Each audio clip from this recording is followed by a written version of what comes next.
Hi friends, welcome to Mahi Recipes in Tamil. நம்ம இன்னைக்கு இந்த வீடியோல கார்த்திகை தீபம் ஸ்பெஷலா கார்த்திகை அப்பம் எப்படி செய்யறதுன்னு தான் பார்க்க போறோம். இந்த அப்பம் பார்த்துட்டீங்கன்னா ரொம்பவே கிறிஸ்பியா, ரொம்ப சாஃப்ட்டா, ரொம்ப ஸ்வீட்டா இருக்கும். இந்த அப்பம் வந்து நம்ம வீட்ல இருக்கிற பொருட்களை வச்சு ஈஸியா செஞ்சிரலாம். இந்த அப்பம் செய்யறதுக்கு குறைஞ்ச இன்கிரிடியன்ட்ஸ் தேவைப்படும் நமக்கு. சோ ரொம்ப ஈஸியா செஞ்சிரலாம். இந்த அப்பம் பார்த்துட்டீங்கன்னா நீங்க ஃபெஸ்டிவல் டைம்ல இல்ல ஈவினிங் வந்து போண்டா பஜ்ஜி சுடுறதுக்கு பதிலா இந்த அப்பம் கூட நீங்க ட்ரை பண்ணலாம். ரொம்பவே டேஸ்டா இருக்கும். இந்த அப்பம் வந்து ரொம்ப டேஸ்டாவும் கிறிஸ்பியாவும் சாஃப்ட்டாக வரதுக்கு நான் டிப்ஸ் சொல்லியிருக்கேன். ஸோ ஸ்கிப் பண்ணாமல் பாருங்கள் வீடியோவை. பாருங்கள் எந்த அளவுக்கு வந்து சாஃப்ட்டாக இருக்குன்னு சொல்லிட்டு. நீங்கள் இந்த அப்பத்தை வந்து பொரிச்ச உடனே சாப்பிட்டீங்கன்னா ரொம்ப கிறிஸ்பியாக இருக்கும், ரொம்ப டேஸ்ட்டாகவும் இருக்கும். நான் சொல்கிற அளவுகளோட கரெக்டான பக்குவத்தில் செய்யுங்க. உங்களுக்கும் இதே மாதிரி கிறிஸ்பியான அப்பம் வந்து ரெடி ஆயிரும். எல்லாருமே வந்து வீட்டில் கேட்டு விரும்பி சாப்பிடுவாங்க. இப்போ நம்ம டைம் வேஸ்ட் பண்ணாமல் கார்த்திகை அப்பம் எப்படி செய்யணும்னு பார்க்கலாம். வீடியோக்குள்ள போறதுக்கு முன்னாடி நீங்க நம்மளோட சேனல் இன்னும் சப்ஸ்கிரைப் பண்ணுங்க. பெல் பட்டனை கிளிக் பண்ணிட்டு ஆல் பட்டனை கிளிக் பண்ணிக்கோங்க. அப்பதான் நம்ம போடுற வீடியோஸ் எல்லாமே உங்களுக்கு வந்து நோட்டிஃபிகேஷன்ல வரும். வாங்க வீடியோக்குள்ள போலாம். அப்பம் செய்யறதுக்கு ஃபர்ஸ்ட் அரிசியை ஊற வச்சுக்கலாம். 1/4 கிலோ அளவுக்கு பச்சரிசி நான் எடுத்துக்கிறேன். எனக்கு வந்து 1 கப் அளவு வருது.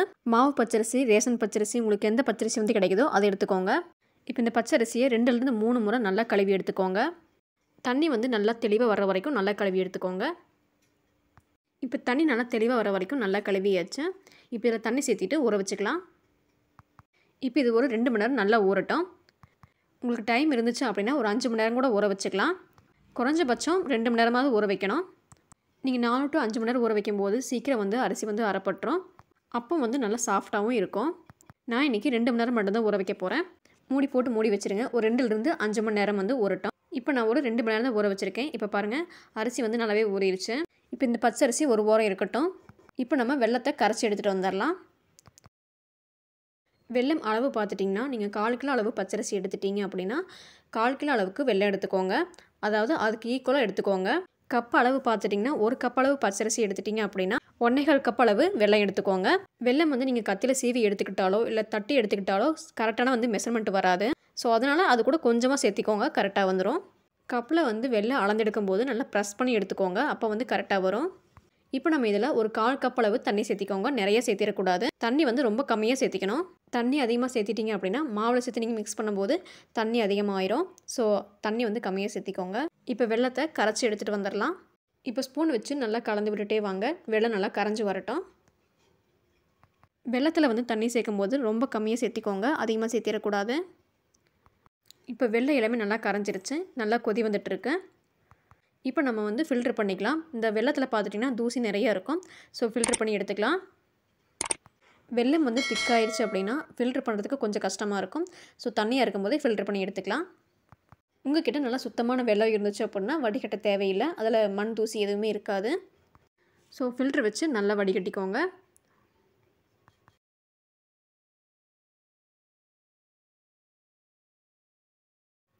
பாருங்கள் எவ்வளோ டஸ்ட் இருக்குன்னு சொல்லிட்டு. ஸோ இந்த மாதிரி நல்லா வடிகட்டி எடுத்துக்கோங்க. இப்போ பார்த்துட்டிங்கன்னா நல்லா வெல்லம் வந்து தண்ணியாட்டம் இருக்குது. ஸோ இன்னும் வந்து நல்லா திக் கன்சிஸ்டன்சி வரட்டும். அது வரைக்கும் கொஞ்சம் நல்லா கலந்து விட்டுட்டே வாங்க. கொஞ்சம் வந்து கெட்டித்தன்மை வந்துருச்சு அப்படின்னா நம்ம மாவில் சேர்த்து கலக்கும் போது கரெக்டாக இருக்கும்.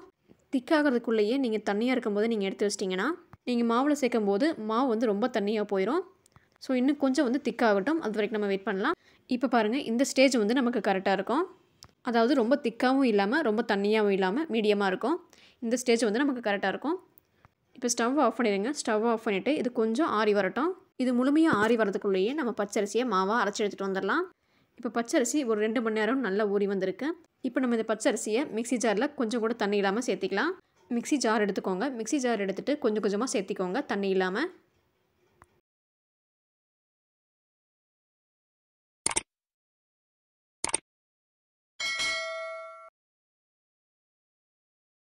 இப்போ அரிசி எல்லாமே சேர்த்தியாச்சு. இப்போ ஒரு 1/4 டம்ளர் அளவுக்கு மட்டும் தண்ணி சேர்த்திட்டு இதை அரைச்சி எடுத்துகிட்டு வந்துடுங்க.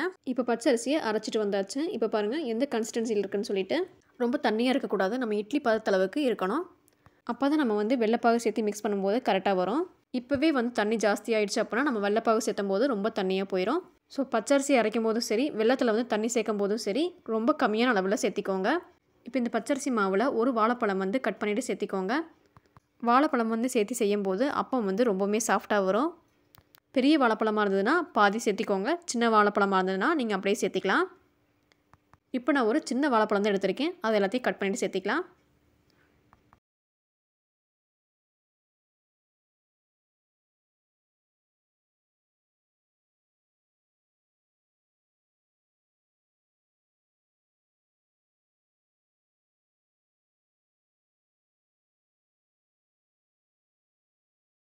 இப்போ இதில் ஒரு 1/4 கப் அளவு தேங்காய் துருவல் சேர்த்திக்கோங்க.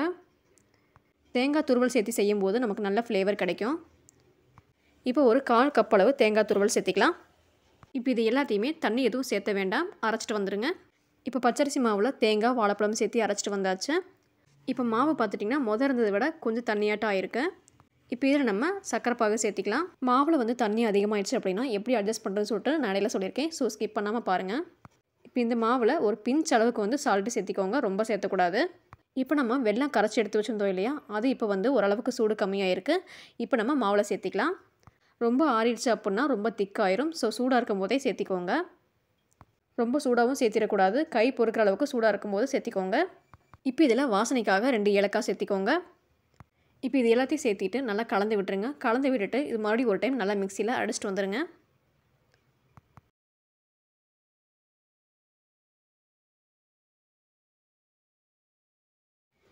இப்போ அரைச்சிட்டு வந்ததை நம்ம ஒரு பவுலுக்கு மாற்றிக்கலாம்.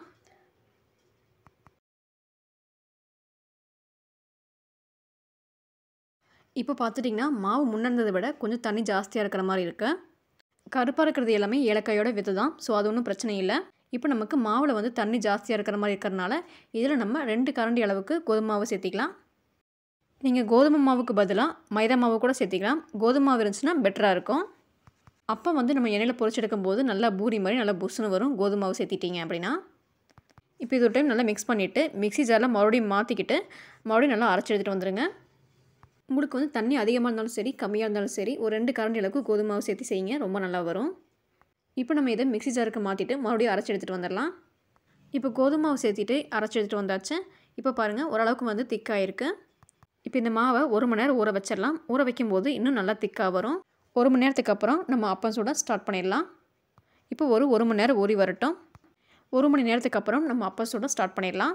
இப்போ 1 மணி நேரம் ஆயிடுச்சு. இப்போ ஓப்பன் பண்ணி பார்க்கலாம் எந்த அளவுக்கு திக்காக இருக்குன்னு சொல்லிட்டு. இப்போ அப்பம் சுடுறதுக்கு மாவு சரியான பக்குவத்தில் இருக்குது.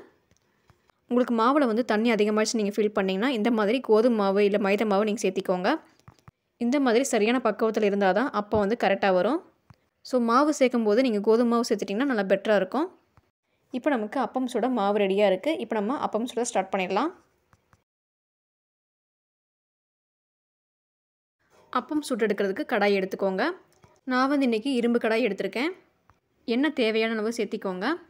நான் ரீஃபைண்ட் ஆயில் யூஸ் பண்ணியிருக்கேன். நீங்கள் வந்து கல்லெண்ணெய் கூட சேர்த்திக்கலாம். கடாய் வந்து சூஸ் பண்ணும்போது நீங்கள் குழியான கடாயாக பார்த்து சூஸ் பண்ணிக்கோங்க.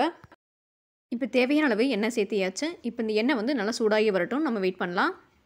எண்ணெய் சூடாகிடுச்சான்னு செக் பண்ணுறதுக்கு கரண்டியில் கொஞ்சமாக மாவு விட்டு பாருங்கள். மாவு வந்து நல்லா மேலே எலும்பி வந்துருச்சு அப்படின்னா எண்ணெய் சூடாக இருக்குன்னு அர்த்தம். எண்ணெய் வந்து சூடாகாமே சேர்த்திடக்கூடாது, ஓரளவுக்கு நார்மல் ஹீட்டில் இருக்கணும். இப்போ எண்ணெய் வந்து சூடாகிடுச்சு. இப்போ இந்த உருண்டைகளை வெளியே எடுத்துடலாம். இப்போ ஒரு சின்ன கரண்டியில் 1 கரண்டி அளவுக்கு மாவு எடுத்துக்கோங்க. மாவு எடுத்துகிட்டு பொறுமையாக ஊற்றக்கூடாது, ஸ்பீடாக சாய்ச்சிருங்க. அப்போ தான் நமக்கு கரெக்டான ஷேப்பில் கிடைக்கும். மாவு சேர்த்தின உடனே நம்ம கரண்டி வச்சு டிஸ்டர்ப் பண்ணக்கூடாது. கரண்டியில் மாவு எல்லாமே ஒட்டிக்கும். ஸோ வந்து கொஞ்சம் நேரம் ஆனதுக்கப்புறமா நீங்கள் வந்து கரண்டி வச்சு டச் பண்ணுங்கள்.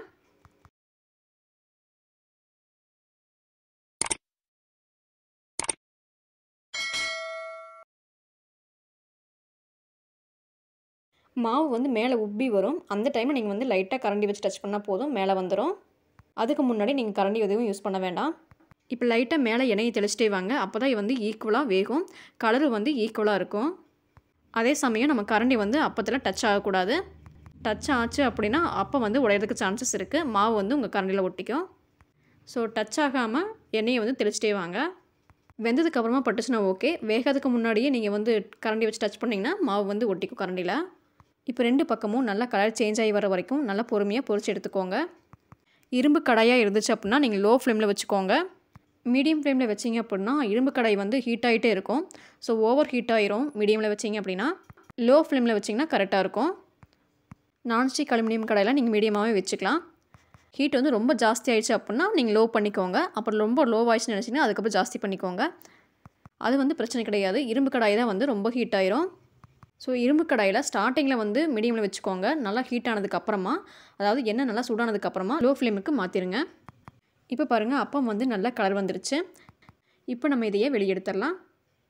எண்ணெய் நல்லா வடிச்சிட்டு ஒரு பிளேட்டுக்கு மாற்றிக்கோங்க. அதே மாதிரி இன்னொரு அப்பமும் செஞ்சு காட்டுறேன். மாவு எடுத்துகிட்டு ஸ்பீடாக ஊற்றிக்கோங்க. அப்பம் வந்து மேலே வர சமயத்தில் லைட்டாக கரண்டி வச்சு டச் பண்ணிங்கன்னா அது மேலே வந்துடும். கரண்டி வந்து அப்பத்தில் வந்து படாத மாதிரி நல்லா எண்ணெயை தெளிச்சிட்டே வாங்க. அப்படி பட்டுச்சு அப்படின்னா கரண்டியில் ஒட்டிக்கும். 2 சைடும் நல்லா திருப்பி விட்டு நல்லா கலர் சேஞ்ச் ஆகி வர வரைக்கும் நல்லா பொரிச்சு எடுத்துக்கோங்க. இப்போ நமக்கு 2வது அப்பமும் ரெடி ஆகிடுச்சு. பாருங்கள் நல்லா கலர் சேஞ்ச் ஆகிருக்கு. இப்போ எண்ணெயை வந்து நல்லா வடிச்சுக்கோங்க. வடிச்சிட்டு ஒரு பிளேட்டுக்கு மாற்றிக்கலாம்.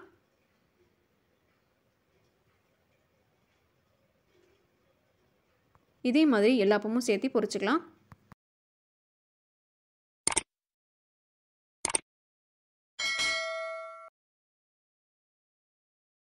கடைசியாக வந்து கொஞ்சம் மாவு இருந்தது, அதில் வந்து குட்டி அப்பமாக போட்டு எடுத்துக்கலாம். இப்போ நமக்கு எல்லா அப்பமும் ரெடி ஆகிடுச்சு. இப்போ இந்த குட்டி அப்பத்தையும் ஒரு பிளேட்டுக்கு மாற்றிக்கலாம். இப்போ நமக்கு மொறுமொறுன்னு ரொம்ப சாஃப்டாக கார்த்திகை அப்பம் வந்து ரெடி ஆகிடுச்சு. பாருங்கள் பார்க்கவே எவ்வளோ கலர்ஃபுல்லாக இருக்குன்னு சொல்லிட்டு. இந்த கார்த்திகை அப்பம் பார்த்துட்டிங்கன்னா நீங்கள் பொரிச்ச உடனே அப்போவே சாப்பிட்டிங்கன்னா ரொம்ப மொறுமொறு நல்லா கிறிஸ்பியாக இருக்கும். நான் சொன்ன அளவுகளில் இதே மெத்தடில் ட்ரை பண்ணி பாருங்கள். அப்பம் வந்து பர்ஃபெக்டாக வரும். ஸோ இந்த ரெசிபி உங்களுக்கு பிடிச்சிருக்குன்னு நினைக்கிறேன். பிடிச்சிருந்துச்சுன்னா வீடியோக்கு ஒரு லைக் பண்ணிடுங்க. உங்கள் ஃபேமிலி ஃப்ரெண்ட்ஸுக்கும் ஷேர் பண்ணுங்கள். அவங்களும் இந்த ரெசிபியை ட்ரை பண்ணட்டும். நம்ம சேனலில் டெய்லி போடக்கூடிய வீடியோஸ் எல்லாமே நீங்கள் மிஸ் பண்ணாமல் பார்க்கணும்ல. ஸோ அதுக்கு சேனலை சப்ஸ்கிரைப் பண்ணி வச்சுக்கோங்க. அப்போ தான் நான் டெய்லி போடுற வீடியோஸ் எல்லாமே உங்களுக்கு வந்து நோட்டிஃபிகேஷனில் வரும். நீங்களும் நம்ம சேனலில் போடக்கூடிய ரெசிபிஸ் எல்லாமே மிஸ் பண்ணாமல் பார்க்க முடியும்.